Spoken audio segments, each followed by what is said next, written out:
Well, let's start, I guess, with that Indiana game. The biggest results of the day from a national just results and playoff implications standpoint, because Indiana, I said on the preview show, guys, the last thing that they needed was this big time road win, right? I think the college football populace, right or wrong, was just going to continue to write off Indiana, continue to just start a sentence. Every sentence about Indiana was going to be, yeah, but can they beat a big time opponent? Can they beat a big time opponent on the road? That's the toughest box to check as you're building a program. And Kirk Cignetti got it done today, guys. 30-20 on the road in Eugene. Indiana is 6-0, 3-0 in the Big Ten. And for my money, I'm going to have a hard time talking myself out of putting them number one in my all podcasters poll, because it's going to be a situation where I'm not sure who has a better resume at this point.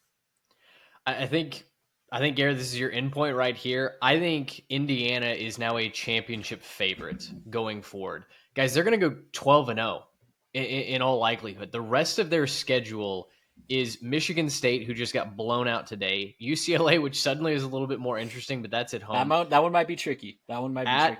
At Maryland, at Penn State, who will they even have James Franklin at the helm by that point? We'll talk about that. Wisconsin, and at Purdue. For me, guys, the offense has been a constant since Kurt Cignetti set foot on campus, and the defense has racked up statistics that have been really impressive. But when they've played against the best teams in the country, suddenly that started to fade, and they give up the run. Today was not the case. The defense won them this football game. 2 interceptions late in the fourth quarter that they forced from Dante Moore. They give up just 81 yards rushing, 8 tackles for loss, 6 sacks. They only gave up 163 through the air.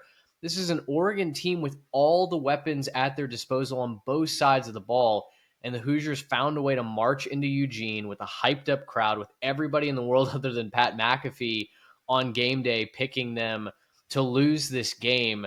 And they stayed calm, cool, and collected. They made the adjustments that Cignetti was clearly not happy about, some of the calls from the officials, the way that they played in that first half.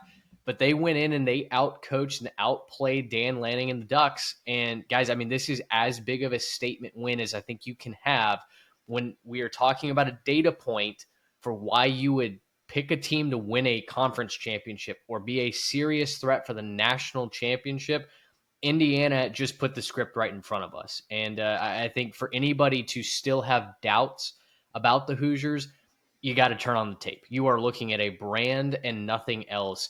And if you're letting that lack of familiarity with Indiana as a winning football team hold you back, that's a you problem, because the football team has made their statement.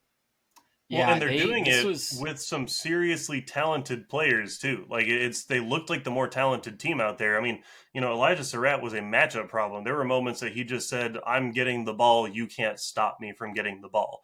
And that's, I think, one of the bigger things is, Indiana last year, I think we looked at them and we said, okay, well, this is a good system and it's kind of a fun story, but like, how talented are they really? Ultimately, that ended up showing up in games like when they played Ohio State and when they played Notre Dame, right? Was they just weren't the more talented team. The other team had better players. I'm not so sure that's the case this year. I mean, even a guy like Roman Hemby, you get a power back there who can, when you need the short yards, you need to pick up the 3rd and short, or you're on the goal line, you got to find a way to punch it in. Like, these are players you need on your team that just you can draw it up any way that you want to. Got to have guys to go out there and actually execute that game plan. They have them. And that's the thing that makes me confident about this Indiana team going forward. Well, and I think when you have a program like in Indiana, whenever it's a program that people want to dismiss as gadgety, right, or a flash in the pan, the biggest thing, the biggest hump to get over is taking down these big physical nationally recruiting teams, right? Like, that's always where you think, all the way back to like Texas Tech in 2008. They're one of the most fun teams. Yes, they knock off Texas at home. Then they go to Oklahoma and get blown out, right? We have that story over and over again. Mississippi State in 2014 with Dak Prescott, right? The gadgety programs that we want to call them are run into these brick walls. And that's kind of what happened to Indiana last year. This is not the same Indiana team as last year. You mentioned it, Mitch. This is a physical Indiana team. Oregon, for my money, looked like they were kind of just waiting for Indiana to eventually fold. They didn't really want the smoke on the inside in this game. You mentioned the defensive performance, Mitch. I'll add that they only gave up 13 points on that side of the ball. There was that pick six. And when that pick six happened, I'll confess, even I was like, okay, maybe that was the backbreaker, but credit the resiliency of Craig Cignetti's bunch as well to bounce back from that, immediately go down the field and get some points and really put the pressure back on Oregon. Then they get a takeaway and score more points in the game and really put it out of reach. But yeah, the physicality, man, that's what makes this Indiana team different from last year, and where I think they're going to compete against any team in the country going head to head. I think last year, and against Washington a little bit, and then certainly against Notre Dame and against Ohio State, you saw the lack of true thump, I think, from the running back position. And Garrett, to your point, Robin Hemby had not found the end zone before today. He gets there twice today, and both times ran right over Oregon defenders to do it. Truly a "you're not stopping me from what I want" statement from Hemby. This is a complete team. They can sling it. They can run it on the ground. They've got size. They've got speed. And now the defense truly showing that they're legitimate.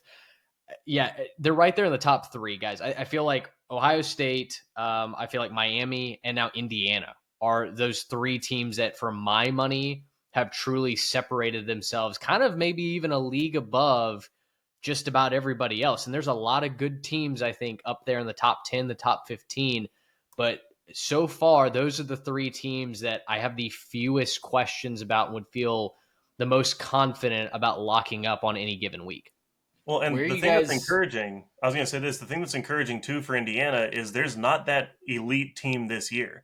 So like, even if you're Indiana, you're saying we have a good team and we're, going to be able to compete at the highest level. It's not like you have that 2019 LSU type of team that's just standing over there in the corner like, yeah, okay, well, maybe we'll make the championship game. And if we get lucky in the bracket, maybe we can make it that far, but we're not going to beat those guys. Like, there's not that team this year. There's not a team that definitively says, hey, like even Miami and Ohio State, there's things about them that I say, hey, you got to show me a little bit of something else. I need to see that second gear before I can fully buy into, okay, this is a runaway national championship favorite. And so for Indiana to be in that conversation, I think at this point, it's really cool for the program, and it's going to be great for continuing to build that culture, kind of build the buy-in in that program, because look, there's nothing better than a team that is good, but then also believes in itself, because they know that they can go out there, affect the game, and win because it's their fault, not because, in this case, like, it's not like Oregon gave them the game. They went and took it from them. That's the big thing for Indiana, is you just showed yourself that you can be that team that can go and take a game from another team. Where are you guys going to rank them in your personal ballots in the All Podcaster poll? I'm going to put them 2 behind Ohio State. Ohio State's given up 41 points total this season. That is the fewest since 1975. I think Julian Sain is probably a top 5 quarterback in the country. They've got a bunch of running backs. So I really trust Ohio State. I think they're the most complete team in the country. They're even better than the team that won the championship last year. Miami, I do have a couple questions about on offense and just the coaching staff in general, which have been well documented. But I'm going to put Indiana as number 2 tomorrow on my ballot. I really haven't decided where they're going on mine. I can guarantee top 4, and that feels a little bit mean to say top 4, but I can guarantee it's a top 4, which, again, like in this year's playoff, it means you're getting a bye. Like, this is a good spot for them. So even if it's only top 4, and I know that it's just our poll and we don't make the decisions, right? So maybe the fine fellows over there at the AP and then eventually the College Football Playoff Committee, they may not respect Indiana quite as much as they deserve, but they should. They're a very good football team. And I'll probably waffle on it a little bit tonight while I'm staying up and editing and deciding, hey, how good do I think this Indiana team really is? It's going to be hard to, punish a team like Miami for not playing, right? Like, I didn't get to see them this week, so there's that. It's kind of hard to jump them up to number 1, but man, they're going to be up there, man. They're going to be up there.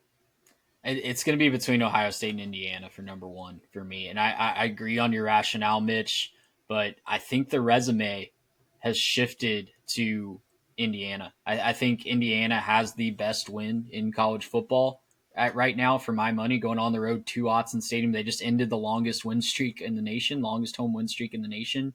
That's a moniker you don't want to have, by the way. That's the 3rd time in 3 weeks that it's gone down. But I don't know. We'll have to look up and see who's next, because who's top there, because they're probably going to lose next week. But yeah, it's going to be a really interesting debate internally for me on who I put number 1. I might just put him number 1 for the vibes and do a Haley Sawyer. So we'll see. I respect that, Trey. I absolutely respect that. Run with the vibe sometimes. It doesn't matter because everybody else is going to vote, and it's just going to who cares? Yeah.